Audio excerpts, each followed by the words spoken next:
Late us see electromagnetic induction. आज आपण विद्युत चुंबकीय प्रवर्तन या घटकाविषयी माहिती आपण घेणार आहोत.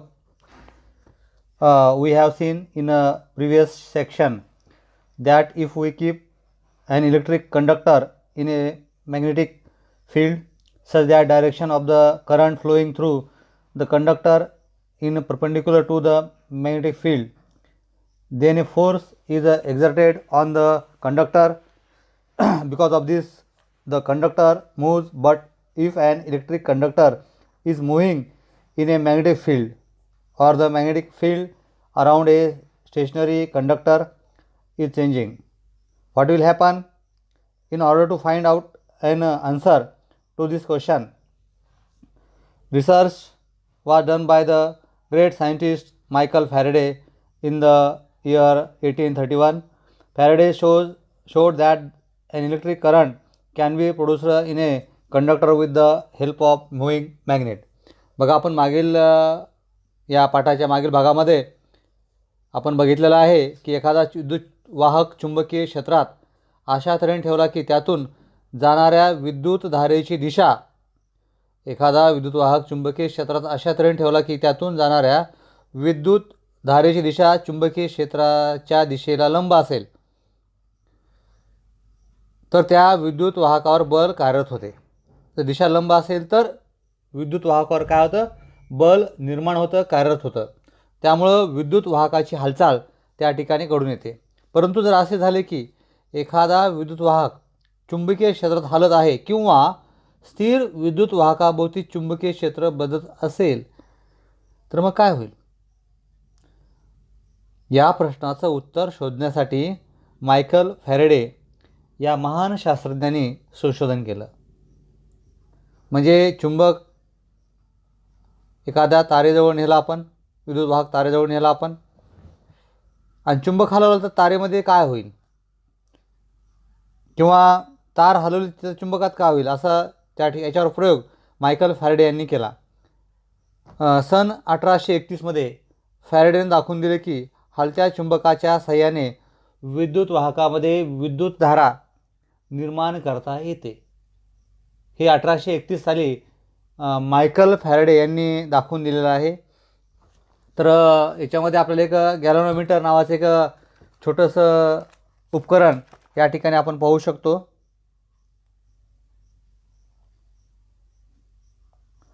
हे आहे गॅल्व्हनोमीटर.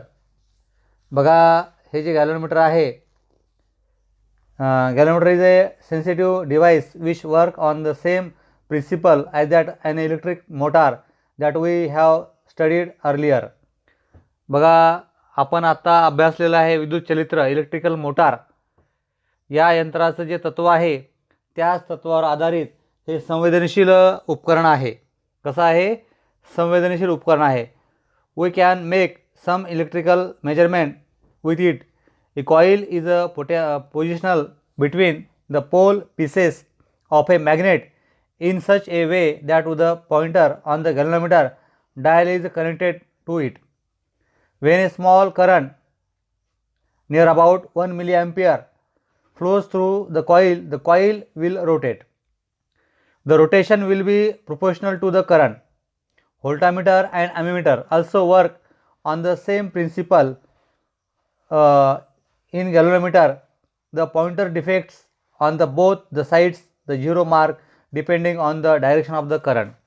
बघा, या ठिकाणी हे जे गॅल्व्हनोमीटर आहे याच्या मदतीनं काही विद्युतीय मापन आपणास करता येऊ शकतं. चुंबकाच्या ध्रुवामध्ये तुम्हाला चुंबकाचे 2 ध्रुव माहिती आहेत, दक्षिण आणि उत्तर असलेलं कुंडल अशा प्रकारे बसवतात की पुढे त्याला गॅल्व्हनोमीटरच्या तबकडीवर असलेला काटा जोडला जाईल.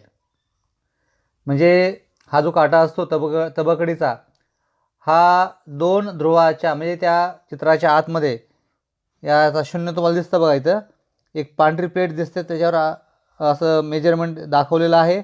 त्या प्लेटच्या पाठीमागं 2 चुंबक असतात. त्या 2 चुंबकाच्या मध्ये ध्रुवामध्ये एक कुंडल बसवलेलं असतं आणि त्या कुंडलला एक तबकडी जोडलेली असते, म्हणजे काटा जोडलेला असतो. जेव्हा अतिशय थोडी जवळपास 1 मिली ॲम्पियर किंवा त्याहून कमी विद्युतधारा कुंडलातून वाहील तेव्हा कुंडलाचं परिवलन होईल व त्याचे परिवलन विद्युतधारेच्या प्रमाणात राहील. म्हणजे परिवलन किती होईल? जेवढ्या प्रमाणामध्ये विद्युतधारामधून वाहते तेवढं परिवलन त्या ठिकाणी होईल. व्होल्टमीटर व अॅमीमीटरसुद्धा याच तत्त्वावर चालतात. हे व्होल्टमीटर आणि अॅमीमीटर जे असतात हे आपल्याला आपल्या घरी जर बोरचं कनेक्शन बोर असेल पाण्याची आणि त्या बोरच्या कनेक्शनसाठी आपण एक डब्बा असतो बा चालू करण्यासाठी, त्या डब्यामध्ये 2 व्होल्टामीटर आणि ॲमीटर जोडलेले असतात. व्होल्टामीटरमधून विभवांतर मेजर केलं जातं आणि ॲमीटरमधनं विद्युतधारा मेजर केली जाते. तर विद्युत गॅल्व्हनोमीटरवरील तवकडीवर 0 विद्युतधारा मध्यावर दर्शवलेली असते. या ठिकाणी तुम्ही पाहू शकता, या ठिकाणी 0 विद्युतधारा जी आहे या ठिकाणी 0वर 0वर त्या ठिकाणी दाखवलेली आहे मध्यावर. विद्युतधारेच्या दिशेनुसार काटा शून्याच्या दोन्ही बाजूकडे विचलित होतो. म्हणजे विद्युत वहनाची दिशा कशी आहे त्यानुसार काटा कधी असा होऊ शकतो, कधी असा होऊ शकतो. म्हणजे कोणत्या दिशेने त्याची विद्युतधारा वाहत आहे त्यानुसार त्या ठिकाणी काटाचं परिवलन त्या ठिकाणी होत असतं. तर एक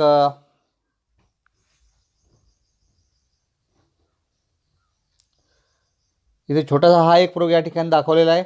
या तारेतनं ज्यावेळेस विद्युत वाहील त्यावेळेस म्हणजे ज्यावेळेस आपण हा मॅग्नेट या तारेजवळ आपण सरकू, असं हालचाल करू आपण, त्यावेळेस त्या तारेतनं इलेक्ट्रॉनचं वहन सुरू होईल. इलेक्ट्रॉनचं वहन सुरू झालं म्हणजे विद्युत वहन सुरू झालं त्या ठिकाणी. तर हे आपल्याला या गॅल्व्हनोमीटर त्या ठिकाणी दिसून येईल आपल्याला.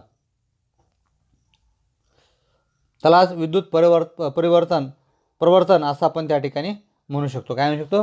विद्युत प्रवर्तन असं आपण त्या ठिकाणी म्हणायचं. इलेक्ट्रोमॅग्नेटिक इंडक्शन, विद्युत चुंबकीय प्रवर्तन असं आपण त्या ठिकाणी त्याला म्हणायचं. या ठिकाणी एक गॅल्व्हनोमीटर दाखवलेला आहे, बॅटरी दाखवलेली आहे आणि काय सांगितलं या ठिकाणी, जर आपण त्या ठिकाणी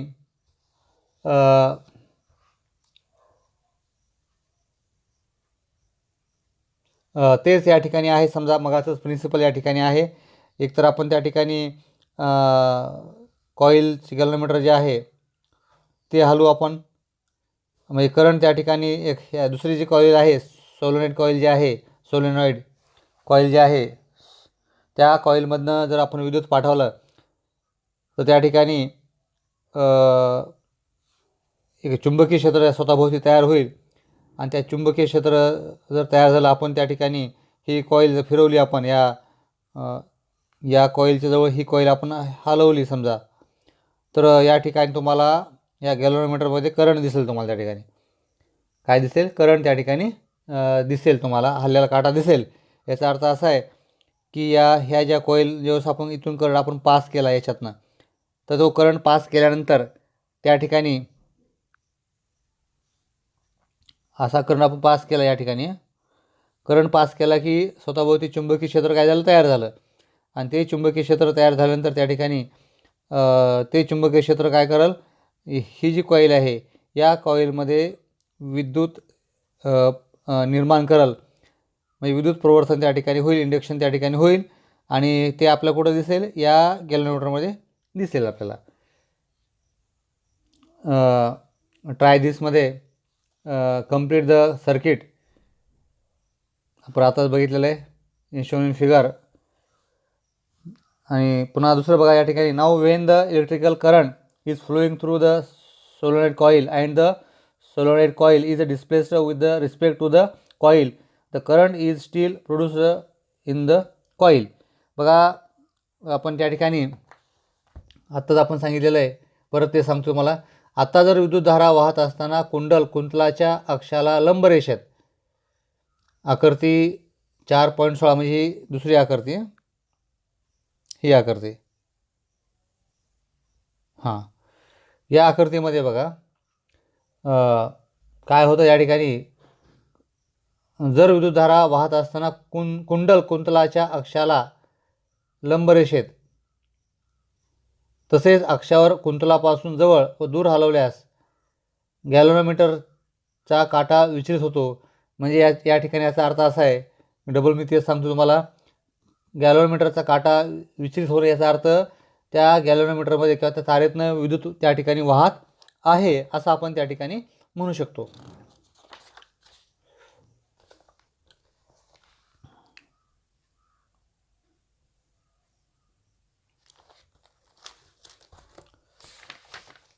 What can be inferred from these two experiments? Even if the solenoid coil is kept stationary, a change in the current in the solenoid coil produces a current in the coil. If the solenoid coil is moved toward or away from the coil, we see a deflection in the galvanometer. Also, the faster is the displacement of the solenoid, larger is the deflection of the galvanometer pointer. If the current in the solenoid coil is changed, a current is produced in the coil, or if the solenoid coil is moved toward the coil, then also current is produced in the coil. बघा या ठिकाणी आपण जो आता मागचा प्रयोग आपण ऐकलेला आहे, या प्रयोगावर असं दिसतं की कुंतल स्थिर ठेवूनही कुंडलातील विद्युतधारेत बदल केला तरी कुंडलात विद्युतधारा निर्माण होते. म्हणजे आपण दोन्हीपैकी कोणते हलवलं आपण की त्या ठिकाणी तसे जितक्या जलद कुंतलासमोरून बाजूला नेईल तितके गॅल्व्हनोमीटरचे काट्याचे विचलन जास्त होते. कुंतलातील विद्युतधारेमध्ये बदल केल्यास कुंडलातील विद्युतधारा निर्माण होते, किंवा कुंडलाकडे कुंतल सरकवले तिथे तरीही कुंडलात विद्युतधारा निर्माण होते. म्हणजे दोन्हीपैकी एकही कोणते हलवलं तर त्या ठिकाणी विद्युतधारा काय होते, निर्माण होते. याच्यावरचा एक छोटासा प्रयोग आपण या ठिकाणी व्हिडिओ आपण या ठिकाणी पाहू आपण आता.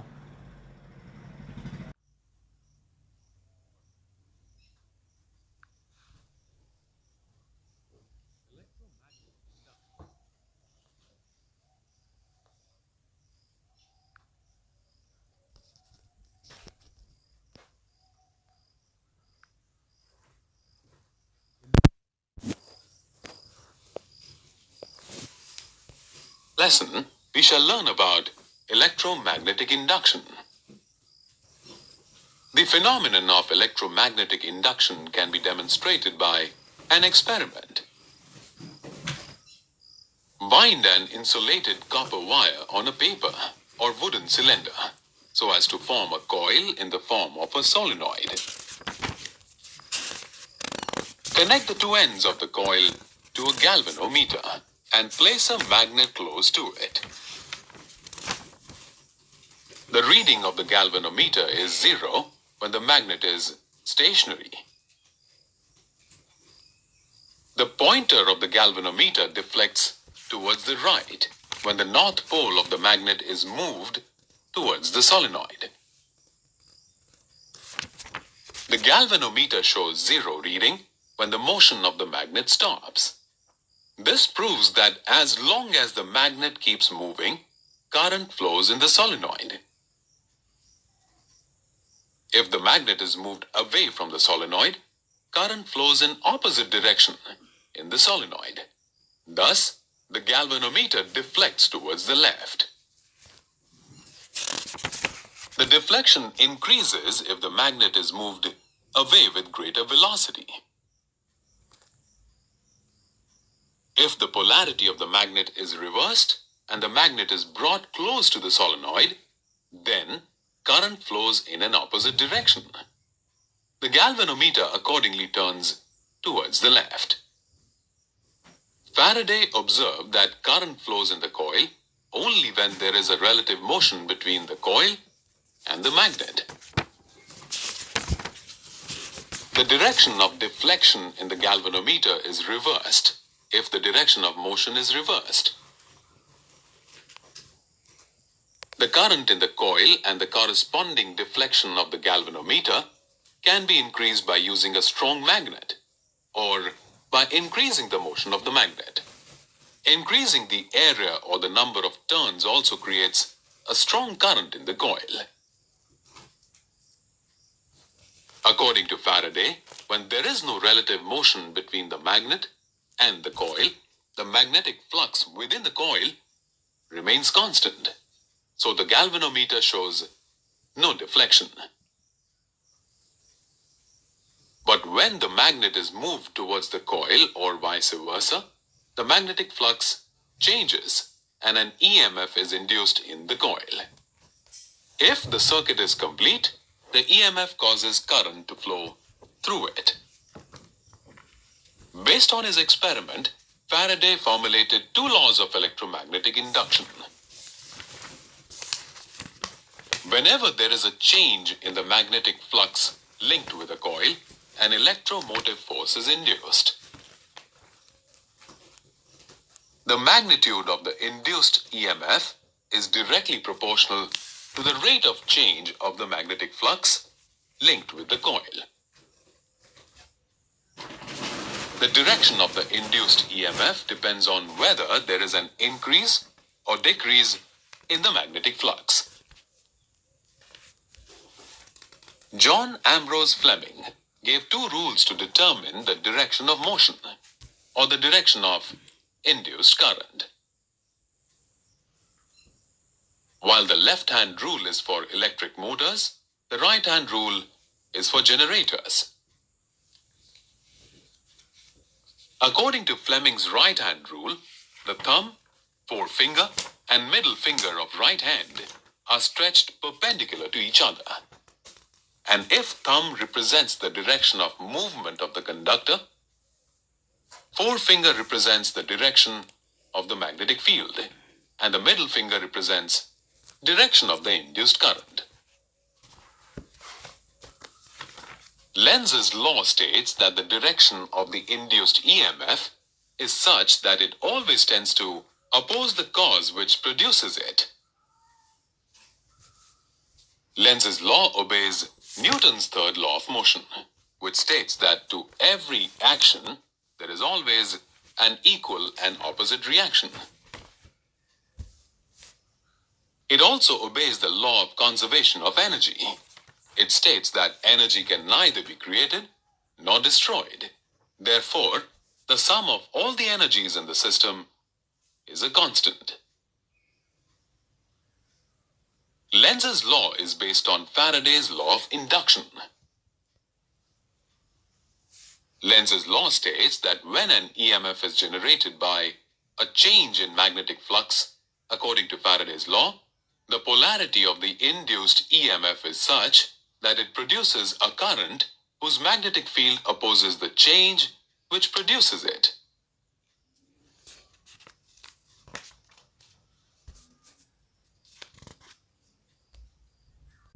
Let us in Fleming right hand rule. When will the induced current म्हणजे काय? प्रवर्तन विद्युत in the electrical conductor in a coil be maximum. It will be maximum when the direction of the motion of the electric conductor is perpendicular to the magnetic field. In order to show the direction of the induced current, Fleming right hand rule is very useful. Stretch the thumb, the index finger and the middle finger in such a way that they will be perpendicular to each other. In this position, the thumb indicates the direction of the motion of the conductor, the index finger the direction of the magnetic field, and the middle finger shows the direction of the induced current. This rule is known as the Fleming right hand rule. बघा या ठिकाणी हा जो फ्लेमिंगचा उजव्या हाताचा जो नियम आहे तो काय सांगतो? विद्युत वाहकातील म्हणजे कुंडलातील प्रवर्तित विद्युतधारा जास्तीत जास्त केव्हा असेल? तर जेव्हा विद्युत वाहकाच्या गतीची दिशा चुंबकीय क्षेत्राच्या दिशेला लंब असते तेव्हा सर्वात जास्त त्या ठिकाणी प्रवर्तित धारा असते. प्रवर्तित विद्युत धारेची दिशा दर्शवण्यासाठी फ्लेमिंगच्या उजव्या हाताचा नियमाचा उपयोग होतो. उजव्या हाताचा अंगठा, तर्जनी आणि मधले बोट असे ताणा की ते एकमेकांना लंब दिसत असतील. चित्रात तुम्ही पाहू शकता.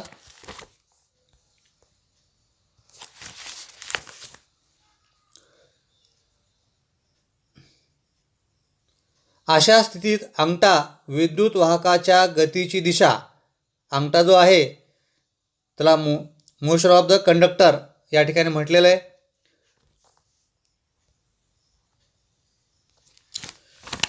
बघा या ठिकाणी जे आहे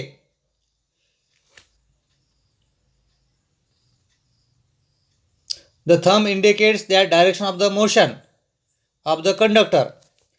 तर या ठिकाणी विद्युत वाहकाची गती जी आहे तो काय करतोय, आपला अंगठा दाखवतोय. काय दाखवतोय? अंगठा दाखवतोय.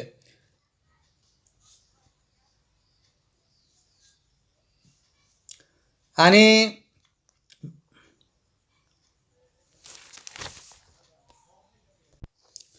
बघा या ठिकाणी अंगठा जो आहे विद्युत वाहकाच्या गतीची दिशा दाखवतोय. तर्जनी चुंबकीय क्षेत्राची दिशा दाखवते. तर मधले बोट जे आहे प्रवर्तित विद्युतधारेची दिशा दर्शवते. हे या नियमाला फ्लेमिंगच्या उजव्या हाताचा नियम असं म्हटलेलं आहे. तर या ठिकाणी आता आपण फ्लेमिंगचा उजव्या हाताचा नियम कसा आहे हे आपण या ठिकाणी लक्षात घेतलेलं आहे. म्हणजे या ठिकाणी जास्तीत जास्त विद्युतधारा जर या ठिकाणी प्रवर्तित करायची असेल तर त्या ठिकाणी हे लंब असले पाहिजे एकमेकाला. तर त्या ठिकाणी जास्तीत जास्त विद्युतधारा काय होईल, प्रवर्तित त्या ठिकाणी होईल. म्हणजे प्रवर्तन म्हणजे त्या ठिकाणी असं म्हणू शकतो आपण की चुंबक जर वाहकाच्या जवळ नेलं तर त्या ठिकाणी विद्युत काय होते, तयार होते. त्या वाहकामध्ये इलेक्ट्रॉनचं वहन सुरू होतं.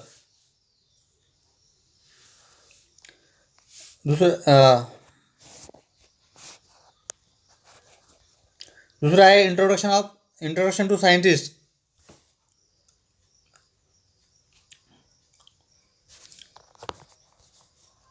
प्रवर्तन म्हणजे प्रेरणा देणं. काय देणं? प्रेरणा देणं, किंवा हिंदीमध्ये जर म्हटलं आपण उकसाना किंवा प्रेरणा देणं किंवा निर्माण करणं असं या ठिकाणी होतं. विद्युत चुंबकीय प्रवर्तन म्हणजे प्रवर्तन या ठिकाणी काय होईल की चुंबकामुळं विद्युत निर्माण होण्याची प्रेरणा त्या तारेमध्ये काय होते, वाहण्याची प्रेरणा तारेमध्ये काय होते, निर्माण होते, असं आपण थोडक्यात म्हणू शकतो आपण. तर आता आपण या ठिकाणी introduction to scientist Michael Faraday 1791 to 1867 was a experimental scientist.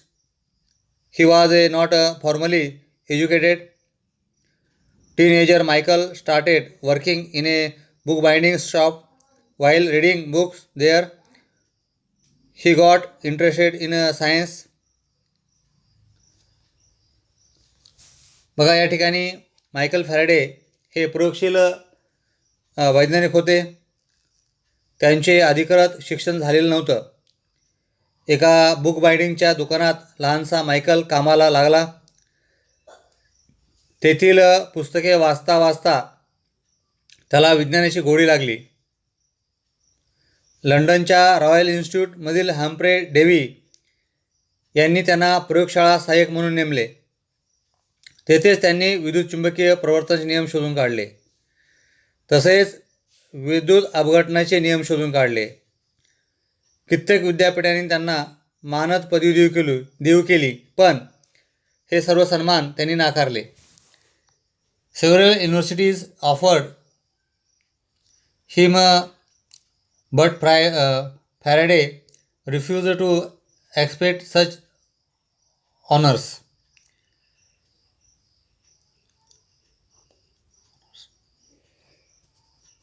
तिथे आपण थांबू आपण आता.